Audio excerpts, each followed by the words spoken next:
I actually didn't know my mother that well.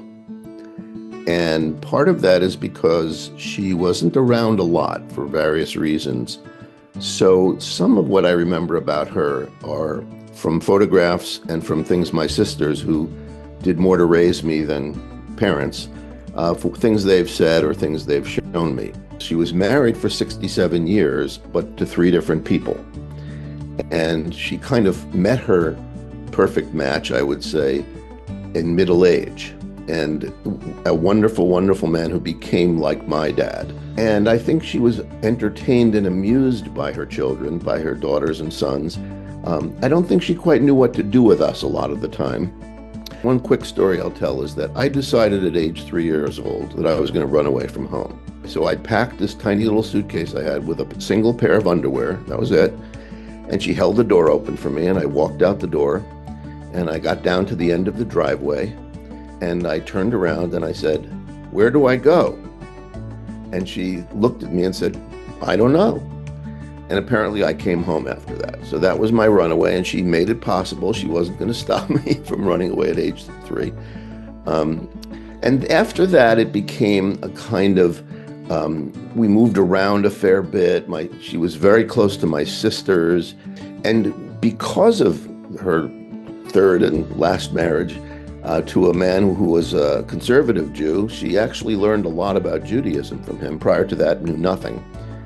And they went to Israel. And I would say one of the proudest moments of my mother's life was at age 65. She was bat mitzvahed on Mount Scopus, and she talked about it for the rest of her life. My mother adored her grandchildren much, much more than her children. She, for some reason, I guess because of Nat, was able to figure out how to be with little kids.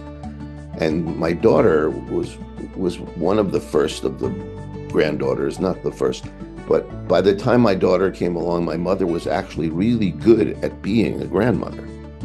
And that helped a lot in terms of my relationship with her, because then I could see her in a very different light.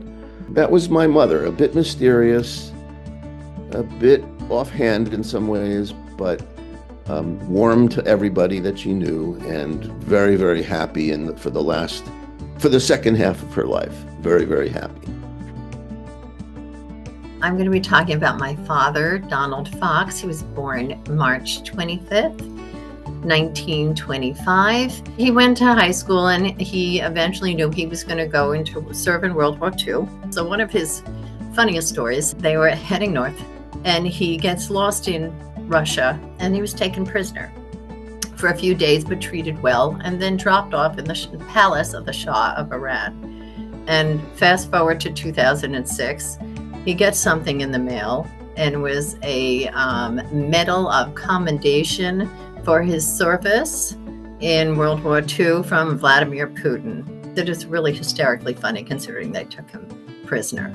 So when he gets out, he spent an entire career teaching children with special needs. He was the chair of his special ed department. And my sister very much wanted me to say that wherever he brought his students on field trips, they were always asked never to come back. He spent his life with really loving these special needs kids. And probably the most important thing I would say about my dad is that he loved his family, and he kept us very close to him and just close by. He was the most personable, friendly man you will ever meet. And whether it was his friends or my friends, everyone loved to sit down and talk to Donald, because he will chew their ear off and have a pleasant conversation with anybody. He loved classical music. He loved the theater. He loved dance. And that shaped a good part of my life. And he loved comedy. And he would want to know that whatever I say today, that I should say it with a smile on my face, because he liked to laugh. And he thought that that was some of the best medicine you can ever do. So he lived till he was 94. And although it was difficult being his caretaker, and I was, along with the rest of my family and my sister, it was absolutely my honor and my privilege to take care of that wonderful, friendly, and loving man. And that is Donald.